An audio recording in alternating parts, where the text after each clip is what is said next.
అందరికి నమస్కారం. ఇవాళ ఇండియా పాకిస్తాన్ క్రికెట్ మ్యాచ్ గురించి మాట్లాడుతూ ఉన్నాను. ఇక్కడ ఇప్పుడు మన ఏషియా కప్లో ఒకటే మాట, బాయ్కాట్ దిస్ మ్యాచ్. మళ్ళీ చెప్తా ఉన్నాను ప్రజలారా, boycott India Pakistan cricket match.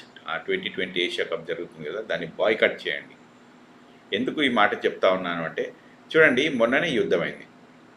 యుద్ధం అయితే వాళ్ళు పాకిస్తాన్ నుంచి వచ్చిన దుండగులు, ఒక టెర్రరిస్టు ఉగ్రవాదులు వాళ్ళు వచ్చి 26 మంది సివిలియన్స్ని మన కళ్ళ ముంగట చంపేసిండ్రు. అందులో ఎంతోమంది, అందులో అమ్మ నాన్న పిల్లలు ఇట్లా అందరూ ఉండంగా, వాళ్ళందరూ ఆడుతూ ఉండంగా, ఎంతో ఎంతో మంచిగా ఆహ్లాదకరమైన సందర్భంలో ఉన్నప్పుడు వచ్చి వాళ్ళ కళ్ళ ముందే కాల్చి చంపారు. అందులో ఎవరైనా ఒకరికి భర్త అయి ఉండొచ్చు, ఎవరికైనా కొడుకు అయి ఉండొచ్చు, ఒకరు అందులో ఎవరికైనా తండ్రి అయి ఉండొచ్చు. ఇట్లా అన్ని రకాలుగా జరిగినాయి. జరిగితే అందులో ఒక్కడిని కూడా బతకరాలేదు మనం. మరి వాళ్ళకి ఈ ఉగ్రవాద సంస్థలకు డబ్బులు ఎక్కడికి వెళ్ళిపోతుంటాయి అంటే పాకిస్తాన్ నుంచి వచ్చినాయి. ఇంకెక్కడి నుంచి వచ్చినాయి డబ్బులు? అయితే ఇవాళ జరుగుతున్న ఈ క్రికెట్ మ్యాచ్ని మనం ఖచ్చితంగా బ్యాన్ చేయాలి.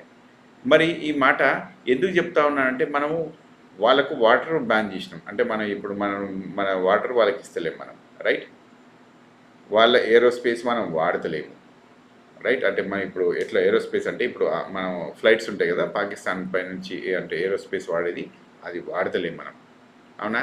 అట్లాగే ఇంకా చూడండి, రాసుకొచ్చిన నేను ప్రజలారా, మీరు ఒకసారి చూడొచ్చు.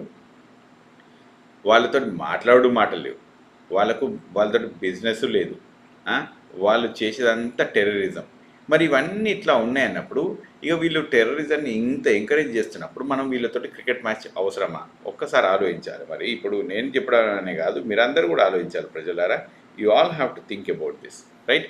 ఇది ఒకటే కాదు, ఇంకో కొంచెం చూద్దాము. ఇంకా ఈ జనాలు ఎట్లా మాట్లాడుతూ ఉంటారంటే, ఇక దేశభక్తి గురించి మాట్లాడే మహా మేధావుల గురించి మాట్లాడుతున్నాం.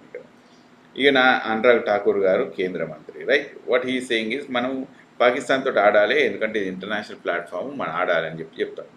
అంటే ఈయనకు చరిత్ర మరి తెలుసో తెలియదో నాకు తెలియదు, కానీ ఇక్కడ చూడండి, మోహిత్ చౌహాన్ గారని ట్విట్టర్లో ఒకటి రాసుకొచ్చింది. 1986లో శ్రీలంకకు మనకు గొడవలు ఉంటే, పొలిటికల్ టెన్షన్స్ ఉంటే, మనం అప్పుడు అక్కడ ఏషియా కప్ బ్యాన్ చేసినాం, ఆడలేదు. 1990లో మళ్ళీ చూడండి, పాకిస్తాన్కు మనకు అసలు మంచి రిలేషన్షిప్స్ లేకుండా అప్పుడు బ్యాన్ చేసినాం. తర్వాత 1993లో మళ్ళీ మనకు పాకిస్తాన్కి మంచి లేకుంటే ఈ మ్యాచ్ క్యాన్సిల్ అయిపోయింది. 2008లో ఛాంపియన్స్ ట్రోఫీలో మనం అక్కడి నుంచి వచ్చేసినాం, అవునా? సో ఇట్లాంటి సందర్భాల్లో జరిగినాయి. ఇవన్నీ జరిగినప్పుడు కూడా ఇంకొకటి చెప్పాలంటే, అప్పట్లో మనకు మన బీసీసీ ఇవాళ ఉన్నంత పవర్ఫుల్గా లేదు ఒకప్పుడు. అయినా కూడా మనం బాయ్కాట్ చేసినాం.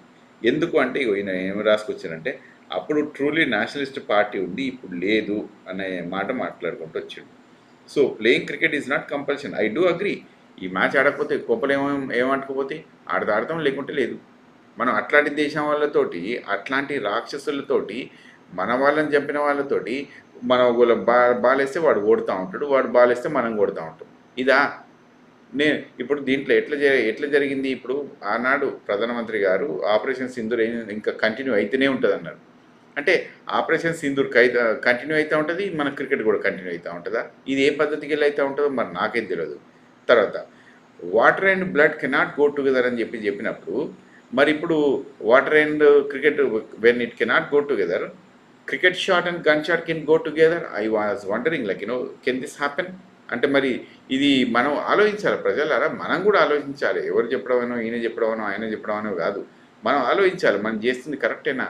ఇవాళ టీవీ మనం చూడాల్సిన అవసరం ఉందా? ఈ పాకిస్తాన్ ఇండియా మ్యాచ్ను మనం పక్కన పెట్టేస్తే నష్టమైంది.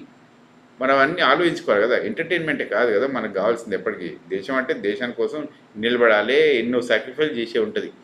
బార్డర్ మీద ఎంతోమంది మన మిలిటరీ జవాన్లు చచ్చిపోతూ ఉంటారు మన కోసం, మనం మంచిగా ఉండాలని చెప్పి, అవునా?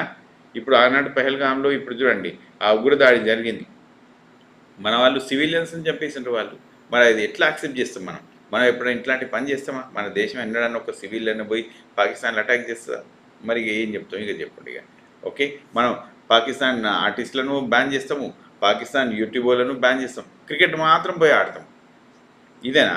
ఇంకా కొంచెం రాసుకొచ్చినా చూడండి ప్రజలారా, ఇంకొంచెం ఇదిగా వెళ్ళి చూస్తే ఇక చూడండి, ఇక్కడ ఇక్కడ ఏమైందంటే, ఒక బీజేపీ లీడర్, ఇంకా అసలు వీళ్ళు ఎట్లాంటి వాళ్ళు, వీళ్ళ గురించి ఏం చెప్పాలో నాకు అర్థం కాదు, కానీ మరి ఇప్పుడు water and blood cannot go together. ఇక్కడ ఒక ఇంటర్వ్యూలో అనమాట ఇది మొన్న అంటే మొన్న నిన్న మొన్న జరిగితే నేను ఏం చెప్తున్నట్టే ఒక BJP leader when water and blood cannot go together అని ఒక క్వశ్చన్ అడిగితే అవును అది వాటర్ అండ్ బ్లడ్ కదా, ఇదేమో క్రికెట్ అండ్ బ్లడ్ కదా, సో క్రికెట్ కెన్ గో అని చెప్తా ఉంది అని చెప్పి నవ్వుడు.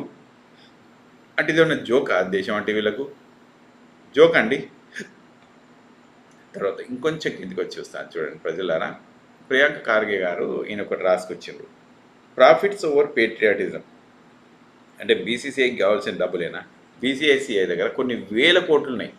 ఒక ఐపీఎల్ మ్యాచ్ నుంచే కొన్ని వేల కోట్లు వస్తాయి. డబ్బు లేవా మనకు? అంటే బీసీసీఐకి అయితే డబ్బులు ఉన్నాయి కదా. ఈ డబ్బులు, ఈ సంపాదించిన డబ్బులు బీసీసీఐ వాళ్ళకు సంపాదించి పెడుతుంది. పాకిస్తాన్కి ఈ మ్యాచ్ ద్వారా బీసీసీఐ డబ్బులు సంపాదించి పెడుతుంది. మరి ఇట్లాంటి సంస్థని మనం ఏమంటాం?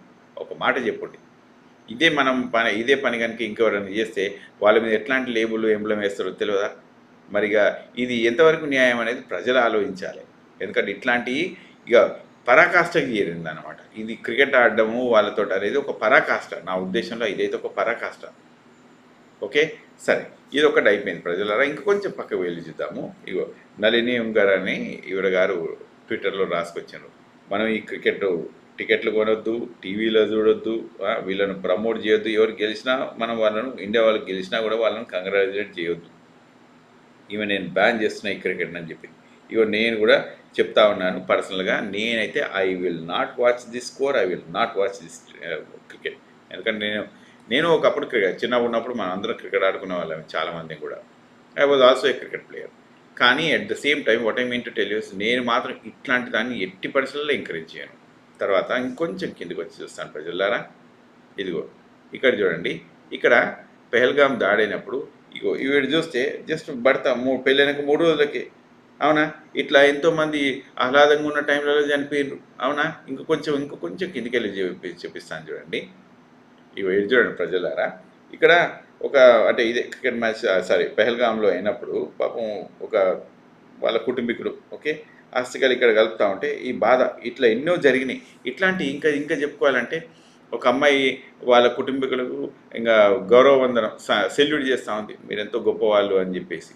ఓకే, ఆర్మ్డ్ ఫోర్సెస్లో ఉన్న వాళ్ళకు. సో అంటే నేను ఏం చెప్పాలనుకుంటున్నానంటే, ఇంత సాక్రిఫైజులు మనం చేస్తాం అంటే వాళ్ళు చేస్తూ ఉంటే మనం పోయి ఎంటర్టైన్మెంట్ కోసం క్రికెట్ చూస్తామా? మనం ఇంకా బీసీసీ ఏమో మరీ అసలు ఏమాత్రము కొద్దిగా కూడా ఆలోచన లేకుండా ఇట్లాంటి పని చేయొచ్చా? ఈ క్రికెట్ మ్యాచ్ అనేది వాళ్ళు పెట్టొచ్చా? ఎగ్గొడితే ఏమవుతుంది? ఆడకపోతే ఏమవుతుంది? ఇవన్నీ చేస్తే ఏమవుతుంది? ఆ క్రికెట్ మ్యాచ్ ఆడకపోతే నాకు అర్థం కాదు. ఇక ఇంకోటి చూపిస్తుంది చూడండి. ఇక ఇట్లా చెంచా యుగం అని ఒకటి ఉంటుంది అనమాట. ఈ చెంచా యుగంలో ఇగో ఈయన చూస్తే గౌతమ్ గంభీర్ 4 రోజుల క్రితం అసలు ఇగో మనం క్రికెట్ మ్యాచ్లు ఆడొద్దు, పాకిస్తాన్ తోటి ఏం చేయదు, we have to abandon these cricket match అన్నట్టు చెప్పిన ఆయన. అవును బాయ్కాట్ చేద్దామని చెప్పినావు కదా, మళ్ళీ ఇప్పుడు 4 రోజుల ముందే పోయి కూర్చున్నాడు. ఓకే, ఇండియా పాకిస్తాన్ మ్యాచ్కి 4 రోజుల ముందే అక్కడ పోయి కూర్చుండి. ఇక చూడండి, ఇక ఇక్కడ దుబాయ్లో కూర్చుండి ఆయన. అంటే దుబాయ్లో కూర్చొని హ్యాపీగా ఎంజాయ్ చేస్తాడు ఇక ఈ క్రికెట్ మ్యాచ్ గురించి. మరి ఇట్లాంటి చెంచాయుగం బ్యాచ్ ఉన్నప్పుడు వీళ్ళు ఒక మాటనేమో ముందు, ఒక మాటనేమో తర్వాత వీళ్ళు మాట్లాడేది. వీళ్ళు పొలిటీషియన్సా, వీళ్ళు క్రికెటర్సా, వీళ్ళు దేశభక్తి ఉన్నదా లేదా అనేది మరి వాళ్ళు తెలుసుకోవాలి. ఇక ప్రజలారా మీరు కూడా కొంచెం ఆలోచించి చేయాల్సిన పనులు కొన్ని ఉన్నాయి, రైట్. ఇంకో కొంచెం ఒకటి కిందికి వెళ్ళి చూపిస్తాను చూడండి. నేను చెప్పేది ఒకటే, no cricket over blood shed, Pahalgam terror attack victims, boycott India Pakistan Asia cup 2025 match in solidarity with Pahalgam victims. నేనైతే వాళ్ళతోటే కట్టుబడినా. నేను ప్రధానమంత్రి గారికి ఒక ట్వీట్ కూడా చేశాను, సార్ మనం ఈ గేమ్ ఆడొద్దు, ఇది మనం డిస్రెస్పెక్ట్ చేసినట్టు మన సైనికులకి కానీ మన చనిపోయిన మిగతా పహల్గాంలో దాడిలో చనిపోయిన కుటుంబీకులకు కానీ డిస్రెస్పెక్ట్ చేసినట్టు, దయచేసి మనం ఇది చేయొచ్చు సార్ అని చెప్పి నేను నా వంతు ప్రయత్నంగా ఒక ట్వీట్ చేసిన. మీరు కూడా వీలైతే చేయండి. ఓకే, క్రికెట్ మ్యాచ్ మాత్రం చూడకండి. ఆ స్కోర్ కూడా మనకు సంబంధం లేదు, ఏది సంబంధం లేదు, దాన్ని అసలు మనది కాదు అన్నట్టే వదిలిపెట్టేయండి. ఓకే, జై Hind, thank you very much.